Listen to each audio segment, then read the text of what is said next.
My next guest is Leo Morejon. I worked with Leo about 10 years ago. We were working for the same SaaS marketing company. He is just a great guy, really, really smart, really, really kind. He has been recognized by Cannes Lions, the Clio Awards, the Guinness Book of World Records, and much more. He has been at the forefront of so many marketing technology movements, from early days of social media to really an innovator in marketing with AI. He is just a world class marketing expert, and I'm really psyched he's on the show. I think you'll really enjoy what he has to say. And let's just dive into the moment I ask him what he is amazing at. I thought it would maybe be too pompous of me to kind of answer the questions myself, so I crowdsourced them. So I have a Awesome. text chain that I sent a bunch of my friends, my wife, and everyone else. I'm like, what would you say I'm amazing at that is not marketing or this or that? So third party verified. Yeah, exactly. So I mean, I could say I'm great at this, but then my wife or my best friends would say like, you're absolutely not. I know So this guy, and that's actually not accurate. exactly. So I have it pulled up over here. So all right. So well, instead of going verbatim, I can, but I think it all comes down to emotional intelligence. So, Hmm. for instance, my wife says I'm really good at diffusing conflicts at work or with business partners or with friends and things like that, or handling tough situations at a restaurant or something like that. I know how to listen to people. It's very heartwarming. A lot of people just said being a dad. That's nice. Turned red definitely for that. I also heard fashion. I don't know if I would have added that, Okay. right? I will Um, buy that. thank you. But ultimately, I think I had to boil it down and look at everyone's summary. It's like just emotional intelligence. And so is that so for listeners who don't know, so we start off the show with two different questions. One is what are you good at non-professionally, and what are you good at professionally? So is that a professional, non-professional, or is that a little bit of both? It would be a little bit of both, Uh-huh. definitely, but it's something that I bring personally, and I 100% carries over, and it's 100% part of what I do professionally as well. And so let's just dive in here. So Yeah, your life as a marketer, what does emotional intelligence get you? What how is that a superpower? sure. So when it comes to marketing, everyone thinks that the idea is the most important thing. And while ideas are obviously important, or everything I'm going to say is part of the Olympics, right? It's just first, second place, third place, so on and so on. You have to have discernment to pick the good ideas, but then you have to know how to execute the ideas. But even before that, you need to go ahead and sell in the ideas, sell into the ideas to the stakeholders. So if I was at an agency and I came up with an idea, I need to sell the idea internally, and I also need to sell it to the client.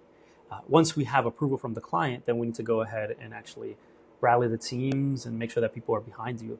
And that takes conversations, that takes persuading people, that means aligning interests, and that is all emotional work. That is not any kind of hard skill like send someone a deck.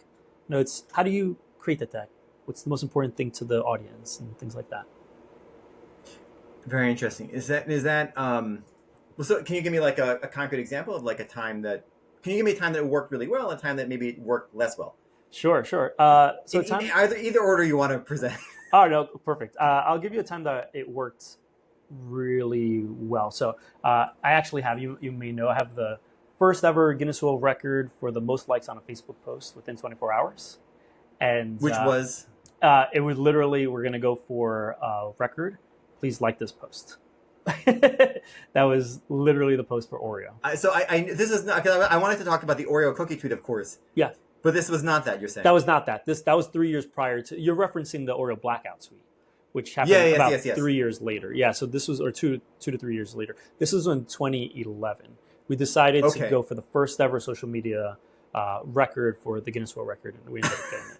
But amazing. when I first initially pitched that idea, everyone around me, and I was pretty junior within the agency or new within that agency at 360i, everyone around me was like, oh, it'd be cool if we then had people dunk in Times Square, and then what if like we sent it up to space? And I'm like, no, that's not the idea. That's not the idea.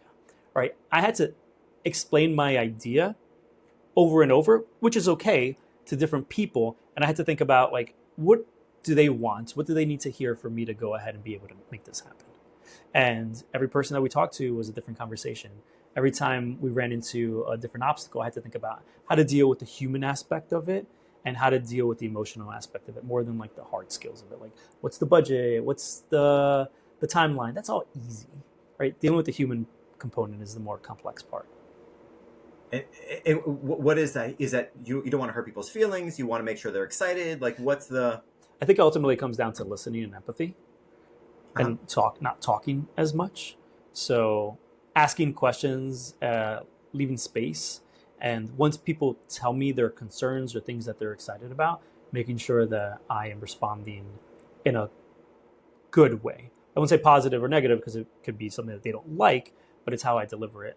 I used to take a class, and I used to have actually a lot of my team members take a class called active listening. So Mm-hmm. if you're familiar with active listening, it teaches you things like this.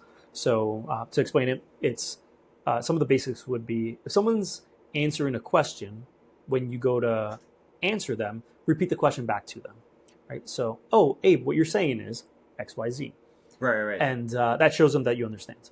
The other thing would be to, in your own head, while they're answering the question, don't be thinking about the answer. Like really, actually listen to them. Don't think about how you're going to rebut. Just Exactly. say like, okay, they are saying what this person is saying this, and then when you say back, Leo, I just heard you say X, Y, Z. Exactly. Then you can say that because you actually were listening and you were Exactly. there and you were with them. Exactly. So it's a lot of like mindfulness, presence, kind of things, and then not ignoring people's feelings. It's so easy to ignore it, or your own personal bias might be like, oh, that's not an important thing, but it might be an important thing to them, right? And acknowledging that. Right. So Right. you could have conflict and there could be friction, but it's on how you do it. And just sorry, I really love how you said it's even if it's not important, it's important to them. Exactly. And if you need to work with them, then it doesn't matter what's important or not important. It's what if it's important to them, it matters for getting this thing done. Exactly. And I think there's like, you could be hard, and sometimes as a boss, you do need to make decisions. Like, I heard you, this is great, we're going to go in this direction. But if Right. you heard them from the very beginning, they might disagree, but they'll be on your team and work with you. If you're flippant about ignoring their own concerns or the things that they're asking about, they're not going to bring their full selves to work. I like that. Yeah. I like that. This is great. I mean, this is much bigger than marketing. This is everything. Totally. This is management. This is Totally. managing up. This is dealing with your kids. It's everything. Everything. And I'll tell you, Abe, I fail at it every single time. So it's funny that even my wife is the one that said that, because I'm like, I fail at it all the time, right? But I think it's like, I like to say like sharpening the pencil. I'm always sharpening that pencil, trying to get better, but I fail at it all the time. So what's one thing you learned? Like, if you think of like an example where you failed at it, give me like one thing you learned where you're like, yeah, oh, next time I'll do this differently. Yeah, that's interesting. The first thing that came to mind, I won't mention the person or the place that I worked at, but I had a team of about 5-6 people at the time, and we were dealing with a very tough client. And I went around the room asking people, like, what did they think we should do? And it actually backfired on me. Like, everyone just started fighting amongst each other, and this one person was like, hey, this is your job to decide. This is not my job. Right. And I thought I was being empathetic and I was bringing everyone together, but that particular person got really angry and took it as if I was not making a decision or not being supportive or something. And that struck me, like, because it was kind of like I wasn't the art versus the science. I was doing the science, but not the art, right? Like, ask questions, bring people in, right? Like, I was being too mechanical about it and not really reading the room and the dynamics. And after that, I was like, oh shoot, like, obviously I know it's both, but like, I can't just like go on autopilot and be like, ask this question, because then it's going to come inauthentic. And looking back at it, I probably was being inauthentic. Like, maybe I was rushing it and I already had an answer, but I was asking the question anyway, and they probably knew that, right? So this is now about 10 years ago or so. So you can probably guess where I was, but at work. But wait, just give me a rough description of the person in the room. And I think also, just in terms of empathy, like, it sounds like this person, what he really wanted was to have you be the person to guide him. Or it was a him. So like, so like they wanted you to be the person to guide them. Like, it was like, and so what you weren't picking up on was, they wasn't like, you have a feeling to this, like, their decision was, I don't know, like, Leo, tell me what to do. Exactly. And part of that is like, knowing your team, B, knowing your team and then knowing how you need to change your own style. Don't expect other people to fit your style, because there might be people that always want to share. There are people that don't want to share. And I think that's perfectly fine. But I got to manage those people differently. So do you think, because when I think of marketing, I think of, the first thing the first thing you do is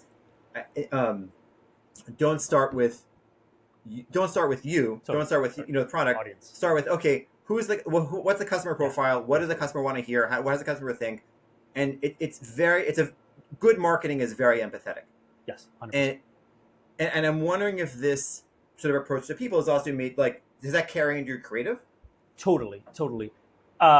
I realize that it might be somewhat my superpower, and not everyone else may have the same as me, and that's totally fine and perfect, and actually what makes this beautiful and makes great work happen. Sometimes I look at things about, like, let's say, how to respond back to a consumer or how to share something, and I try to find the quickest way there, the most pragmatic way, because I'm like, they're just humans. Like, how would I explain this to Abe right now? And that's probably how I should probably communicate to marketing, right? Sometimes marketers, and myself included, like to add to it or make it a lot more complex, or if it feels too easy, it feels like it's wrong. But it's funny, sometimes the easiest message is the best message and the easiest path forward. Right. I'm thinking of two gurus you probably follow is Emma Stratton and April Dunford. I actually don't know these. Oh, they're fantastic. They're like, I just consume everything that they create. So Emma Stratton is a positioning expert. Okay. I'm sorry, messaging expert, and April Dunford is a positioning expert. Oh, fantastic. And so Emma Stratton's whole thing is just don't overcomplicate it. Just talk to your friend at our barbecue, and that's like how to sell the most complex software. Yeah. And April Dunford has many smart things. I think it's her. One of the things she talks about is she hates the customer, sort of the customer profile. Yeah. She's like, don't think of you can have your amalgam whatever, but your amalgam shouldn't be, Dapper Dan who likes to go shopping. It is Leo, and Leo is this person, because you want to talk to a person. You don't want to talk to a concept. Yeah, like you said, amalgamation. Yeah, I absolutely. I don't follow these folks, but I will after this, because I absolutely love those things. They're in the show notes. So. Okay. Oh yeah, fantastic. The other thing what's interesting to me. I don't have. I've definitely read a lot of business books, but it's not like really what I lean towards. Like, I look at myself, like, here's some books that I might have here. This is a fantastic one, like Nonviolent Communication. I don't know if you heard about it. Cool. But, you're excellent. You're the second guest who recommended that book, so now I'll have to go and. That's fantastic. So I'll have to go and I'm doing it. I have that. I have this, which I actually wrote a whole article about. Lying. It's just like, lying's bad. Period. White lies, big lies, all lies are bad, and kind of like some of the philosophies I follow. And I'm telling you, these two books with a bunch of other like psychology kind of books have really helped me throughout my whole career. This was very polarizing. Was it really? Totally. I've written articles on it, and I've actually given salons or spoken at salons about it, and it's a very interesting one, because it's all about, like, not lying, period. No white lies, no nothing, and it's quite fun conversation to have with folks. Interesting. I will definitely have to read it. It's so you started getting into, like, just there's books you've written, like, but just talk to me about how if you're a terrible, you have your EIQ is like negative 100, right? So, like, what would you recommend for like folks to get up to speed? Yeah, look, there's always opportunities to engage with folks, whether it's that you're buying a coffee at Toastmasters, at your religious center, whatever it is. There's always opportunities to have different conversations, and I think those are the best areas, because you could fail easily. And I think failing quite often is most important. I don't want to sound like a broken record of, like, failing is good, it's positive, it's great, blah, blah, blah. I don't want to sound like that person, but I like there's, I guess, a Buddhist concept of, like, always starting again. You always have the ability to start again. Tomorrow's a new day.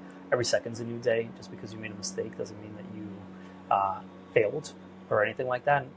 And I think the most opportunities you can have are just like day to day, like talking to someone on the phone, right? Talking some the barista, whatever it may be. Just focus on that, and then it'll be so easy for you to do it at work. It's a muscle. It's totally a muscle, totally. And you're gonna fail, and I think that's okay. It's just like, If I was on a diet and I cheated one day, that doesn't mean my diet is ruined, right? I could then choose a different meal the next time. Right, right.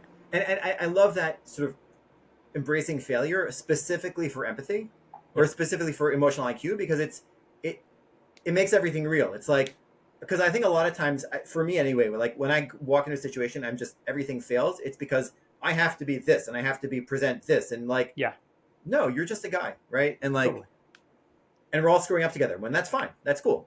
Totally. And like I have all these books and I talk about Go this, for it. but I fail all the time though. Like I'm constantly failing, right? So like the line one is a really interesting one. So the we don't have to go too deep if you don't want to on the podcast or anything, but Yeah, no, so just say but yeah, go for it.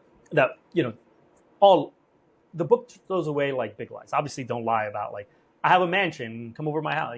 That's obvious, right? But it's like small lies, like what you might say to your partner, like, "Oh, that dress looks nice. Oh, those shoes look nice." Whatever it may be, like even eliminate those things. And I fail at that all the time. Like, so you'd be like, "Oh, Leo's a liar," but we're all liars in a sense. Like, someone might show me something, I'm like, "Oh, that looks great," and I'm like, "Wait, I was just not being mindful. I was just kind of like moving through the day or getting to my next thing." The key is now me stopping and being like, "Abe, I actually just moved too quickly. I don't like those glasses." Or I wouldn't say it like that, right? I figure out a different way to say it, but like maybe a different pair of glasses will look different or better fit your face or whatever, right? So it's going back and then being like, I made a mistake, which is what I try to practice, which is the hardest thing for your ego and the hardest thing to do just related to anything else. So back to the whole bringing it back, landing the plane is like, I will not be empathetic. I will constantly not really validate someone's feelings. But then I try best to go back and be like, hey, Abe, in that meeting before, I just wasn't my best. And I apologize. That's so interesting. It is so difficult. Why saying you screwed up? That's so easy. Yeah, I don't know. Maybe it was the way I No, was. I was totally kidding. That's Oh very hard. yeah. And I don't always do it either. Sometimes like I decide like what's worth doing it, right? Or I have like my curve of enthusiasm kind of moments. I'm like, should I go apologize? Did I do that? Like, should I not? I'm like, they probably didn't even notice. Did they notice? Right? And I'm like, yeah. And what I'm also hearing about lying is that it's not because when I think of lying is like before we had this conversation, is lying is bad because there's like you should tell the truth and that's it. Sure. But what I'm hearing is about lying that brings it back to emotional intelligence is lying is I'm not there with you and I'm not there with me. Yeah. And I'm sort of making this facade that I completely invented and that's completely ignoring both of us. Yep. You got it. Yeah. And then what can I trust, right? Like some people might be like, if you lie here, you're going to lie somewhere else. So like an example that I have in an article that I wrote is like, I've been where managers would be like, I lie for the team. I'll do anything for the team to like protect you, right? And they'll lie to different people within the organization to protect you. So they were really good. But what if I got a promotion and I wasn't part of their team anymore? Is that person always lying? Can I trust anything they say? No. You don't know. Right? So things like that. Like it goes as far as like the author of the book, like, don't even lie about Santa. There are people that feel upset that their parents lied to them about Santa. Like, if you lied to me about this, what else did you lie to me about? It's extreme, but interesting. I'm going to read the book. Yeah, sounds fascinating. Yeah. That's wow. Sorry, I feel like I took you on a complete different tangent. No. This is great. This is really perfect. I know, but because it all gets back to, you're approaching work as this way to connect with people authentically. Totally. Yeah, you hit the nail on the head. And that means listening. That means being honest. That means being truthful. That means showing up. That's all these things. And so I'm going to ask maybe a controversial question. Please. There's a great title of Seth Godin's one of his books is "All Marketers Are Liars," right? Like, yeah, sure. Yeah. So, like, how does that change? Like, what would you tell to brands when you're thinking about like how do they create their messaging? Sure. That it, sort of bringing the bringing the emotional intelligence one level up to at scale to many, to all their consumers. I think this is absolutely easy. You actually answered the question a few minutes ago. So there isn't this big segment of an audience. It's just one person. It's Bobby, Jenny, Abe, Leo. If they were sitting right across from you, what would you tell them about this product? and do that. And if you're leaning towards lying, you lie to them once, there's no opportunity to lie to them again. Or now all of a sudden lie to them and then all of a sudden start telling them the truth, they're not going to believe you. So deal with it the very same way you would deal if that person was right across from you. Interesting. Yeah. That's fantastic. I love that. Yeah. And I'm thinking of another thing. Sorry for just keep Nope, bringing don't be sorry. I absolutely love these conversations. But one of the things she talks about when you're positioning your company is don't think about it in terms of a matrix of, don't think of it as us versus the competition and we're better than the competition. Think about it as you are really good for a specific target and you are the best thing in the world. And once you've figured out your target, that's fantastic. Yeah. And everybody else in your field is good for a different target. So your goal is to be able to, when somebody calls you up and this says, should I use your company, to know, okay, if you fit this profile, absolutely yes, I'm going to tell you why. If you don't fit this exact profile, we're both wasting your time, and I should send you somewhere else. Yeah, I love that.